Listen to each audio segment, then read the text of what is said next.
अरुणाचल के तवांग में भारत और चीन के सैनिकों के बीच झड़प हुई है। भारतीय सेना की तरफ से जारी बयान में बताया गया है कि 9 दिसंबर को LAC पर चीन के सैनिक यांगसे एरिया की तरफ बढ़े थे, लेकिन इस इलाके में पेट्रोलिंग कर रही भारतीय टुकड़ी ने देख लिया और चीन की घुसपैठ को रोक दिया। इसी दौरान दोनों में झड़प भी हुई, जिसमें दोनों तरफ के सैनिकों को चोटें आई हैं। तो ये बहुत बड़ी खबर इस वक्त की आपको दे रहे हैं। जी न्यूज पर लगातार इस खबर से जुड़े अपडेट्स आप तक पहुंचा रहे हैं। अरुणाचल के तवांग में भारत और चीन के सैनिकों के बीच झड़प हुई है। 9 दिसंबर को LAC पर चीन के सैनिक यांगसे एरिया की तरफ बढ़े थे, लेकिन इस इलाके में पेट्रोलिंग कर रही भारतीय टुकड़ी ने उन्हें देखा और चीन की घुसपैठ की कोशिश को नाकाम कर दिया। तो ये 6 तस्वीरें देखिए, 6 तस्वीरों के जरिए ये पूरी खबर हम आपको समझा रहे हैं। और भारत के नक्शे पर देखिए किस तरीके से अरुणाचल प्रदेश। अगर आप अपने बच्चों को पैसे का पाठ नहीं सिखाएंगे तो पैसा कमाने के बाद में हो सकता है वो आपको ही बेच दें। सावधान, फ्रीडम ऐप को डाउनलोड करें, बच्चों को पैसे का पाठ कैसे पढ़ाना है सीखिए। के तवांग में चीन ने घुसपैठ करने की कोशिश की। भारत और चीन के सैनिकों के बीच जिस जगह पर झड़प हुई वो जगह हम आपको यहाँ पर चिन्हित करके दिखा रहे हैं। अरुणाचल प्रदेश में LAC से सटे इलाकों पर यह जो तनाव हुआ है उसकी जानकारी दे रहे हैं। 9 दिसंबर 2022 की यह घटना है। भारतीय सेना ने बयान जारी कर इससे जुड़े अपडेट्स दिए हैं। चीन भारत के सैनिक यहां आपस में भिड़े, उनके बीच झड़प हुई तवांग में। तो ये देखिए तवांग इलाके में किस तरीके से भारत और चीन के सैनिकों के बीच झड़प हुई वो हम आपको बता रहे हैं। तो तवांग में हुई झड़प से जुड़ी बड़ी खबर यह है कि 15 दिन पहले से ही चल रही थी चीन की तरफ से यह पूरी योजना। तवांग पर चीन पहले से कर रहा था प्लानिंग। भारत ने चीन की साजिश को नाकाम किया है। तो तवांग झड़प से जुड़ी यह बड़ी खबर, यह अचानक से हुआ एक्शन नहीं था। 15 दिन पहले से बाकायदा चीन इसकी तैयारी कर रहा था। तो तवांग में जो झड़प हुई है उससे जुड़ा जो अपडेट मिल रहा है, जो सूत्र बता रहे हैं, वो एक हाई लेवल इंफॉर्मेशन है और वो ये है कि 15 दिन पहले से ही चीन ये कोशिश कर रहा था, ये योजना बना रहा था कि वो तवांग के एरिया में आगे बढ़ने की कोशिश करेगा। विस्तारवाद की सनक में चीन ने एक बार फिर हिंदुस्तान के सब्र की परीक्षा लेने की कोशिश की है। चीन ने फिर से घुसपैठ वाली घिनौनी हरकत करने की कोशिश की है, लेकिन इस बार भारतीय सेना की नजर चीन की हरकतों पर पहले से थी और सेना ने चीन को मुंहतोड़ जवाब भी दिया। अरुणाचल के तवांग में चीन की सेना और भारतीय सेना के बीच झड़प हुई है। बताया जा रहा है कि झड़प 9 दिसंबर को उस वक्त हुई जब तवांग में LAC पर चीन के सैनिक यांगसे एरिया की तरफ बढ़े। इस दौरान दोनों ओर से हाथापाई और धक्का मुक्की भी हुई, जिसमें दोनों ओर के सैनिकों को चोटें भी आई हैं। झड़प में भारतीय सेना के 6 से 7 जवान जख्मी हुए हैं, जबकि चीन के 9 से 10 सैनिक जख्मी हुए हैं। घायल भारतीय जवानों को गुवाहाटी के अस्पताल लाया गया है।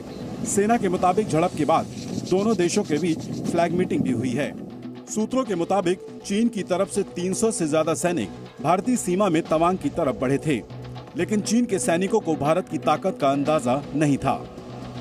भारत की तरफ से चीन को तगड़ा जवाब मिला, जिसमें चीन को भारी नुकसान हुआ है। इससे पहले जून 2020 में भारत और चीन की सेनाओं के बीच गलवान घाटी में झड़प हुई थी, जिसमें भारतीय सेना के 20 जवान शहीद हो गए थे। इस झड़प में चीन के 40 से ज्यादा सैनिक भी मारे गए थे।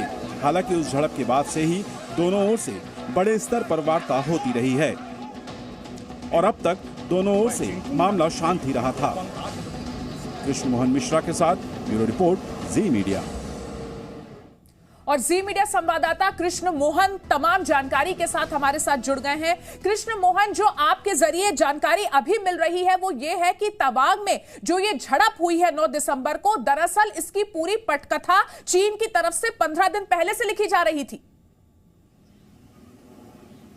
अदिति, ये सारा तनाव नवंबर के आखिरी हफ्ते में शुरू हुआ। सूत्र जो बता रहे हैं वो ये बता रहे हैं कि पीक विंटर शुरू होने से पहले जो शेल्टर एक बनाने की भारतीय सेना की तैयारी थी, वो शेल्टर बनाया और वो भारतीय सीमा के काफी अंदर था। इस तरह के शेल्टरों की जरूरत अक्सर पड़ती है ऐसे हाई ऑल्टीट्यूड के इलाके में, क्योंकि जब बर्फ तेज पड़ रही हो या रास्ते मुश्किल हो गए हो और ऐसी स्थिति में अगर पेट्रोलिंग पार्टियां निकलती हैं तो उनको रास्ते में शेल्टर की जरूरत पड़ती है जहां वो रात काट सकें। ऐसा ही ये एक शेल्टर बताया जा रहा है जिस पर चीन ने आपत्ति दर्ज कराई थी। हालांकि ये shelter well with in Indian boundary line था, लाइन ऑफ एक्चुअल कंट्रोल के काफी अंदर था और नियमों के मुताबिक था। बहरहाल उसके बाद से चीन की तरफ से तनाव बढ़ता गया। चीन ने अपने सैनिकों की तादाद बढ़ानी शुरू की, एक तरह से बिल्टअप शुरू किया। उसके जवाब में भारतीय सेना ने भी अपना मोबिलाइजेशन, अपनी सैनिकों को आगे भेजना शुरू कर दिया था नवंबर के आखिरी हफ्ते में। तब से ये तनाव चल रहा था और उसकी परिणति 9 दिसंबर को एक अचानक झड़प के रूप में सामने आई। 10 दिसंबर को दोबारा मीटिंग हुई, भारत और चीन के जो उस इलाके में कमांडर्स हैं उनकी फ्लैग मीटिंग हुई। उस मामले को फौरन सुलझाया गया, डिसएंगेजमेंट हुआ। सैनिक जहां पर मारपीट हुई थी यांगसे में, उससे पीछे हटे, लेकिन अभी भी वहां पर बिल्डअप दोनों तरफ से बना हुआ है। वो बिल्डअप डिफ्यूज होने में थोड़ा सा भी शायद समय लग जाएगा, क्योंकि विवाद जो शुरू हुआ था वो 2 हफ्ते पहले शुरू हुआ था। 9 तारीख को उसका एक तरह से आप ये कह सकते हैं कि उसकी चरम परिणति हुई जब एक सेफ्टी वॉल्व की तरह वो खुला और वहां पर मारपीट शुरू हो। जी कृष्ण मोहन, क्या ऐसी भी कोई जानकारी मिल रही है कि रक्षा मंत्री इसे लेकर कोई हाई लेवल मीटिंग कर सकते हैं? देखिए, रक्षा मंत्री तो हाई लेवल मीटिंग करेंगे ही और रात को भी उन्होंने अधिकारियों से जानकारी ली थी और जो भी रक्षा के क्षेत्र में जुड़े हुए सबसे टॉप लेवल के लोग हैं वो सारे इस घटना पर नजर रखे हुए हैं। पार्लियामेंट वैसे भी ऑन है। आज सरकार को वहां पर जवाब देना होगा, क्योंकि जिस तरह से राजनीतिक दल कल से ही हमलावर हैं सरकार पर, उससे ये तय है कि, और पार्लियामेंट ऑन है, पार्लियामेंट चल रही है, तो सरकार को जरूर घेरा जाएगा वहां पर। और सरकार इस बारे में संभव है कि आज कोई जवाब दे और उस जवाब का इंतजार दरअसल सबको ही होगा कि सरकार का रुख क्या होगा इस घटना को लेकर, क्योंकि अंतर्राष्ट्रीय मंच पर इस समय भारत और चीन काफी साथ साथ चल रहे थे। दोनों के बीच में फरवरी 2021 में शांति हुई थी और उसके बाद से दोनों देशों के बीच में तनाव लगातार कम होता जा रहा था। ईस्टर्न लद्दाख में भी जो फ्रिक्शन पॉइंट थे वहां से डिसएंगेजमेंट हो गया था। सिर्फ ट्रेडिशनल जो पुराने विवाद हैं जैसे दमचौक का इलाका या डेप्सांग प्लेन का इलाका, वहां पर स्थिति वैसी ही थी जैसे पहले थी। लेकिन मई 2020 के बाद जो सैनिक आमने सामने आगे बढ़े थे वहां से चीनी सेना पीछे हट गई थी, भारतीय सेना भी अपनी जगह पर आ गई थी। यानी एक तरह से कोई ऐसी स्थिति नहीं थी कि जहां पर ये एक कोई संभावना हो कि इस तरह की कोई झड़प हो जाएगी। अंतर्राष्ट्रीय मंच पर भारत और चीन इस समय साथ साथ हैं, एक दूसरे को सपोर्ट कर रहे हैं। भारत दुनिया में 2 तरफ से इस समय तनाव चल रहा था, अभी चीन और अमेरिका के बीच में तनाव था, पश्चिमी मोर्चे पर रूस और यूक्रेन के बीच तनाव चल रहा है। हर स्थिति में भारत अपने आप को अलग रखे हुए है, लेकिन उस स्थिति में भी चीन के साथ उसके संबंध बेहतर हो रहे थे। अगर आप अपने बच्चों को पैसे का पार्ट नहीं सिखाएंगे तो पैसा कमाने के बाद में हो सकता है वो आपको ही बेच दें। सावधान, फ्रीडम ऐप को डाउनलोड करें, बच्चों को पैसे का पार्ट कैसे पढ़ाना है सीखिए।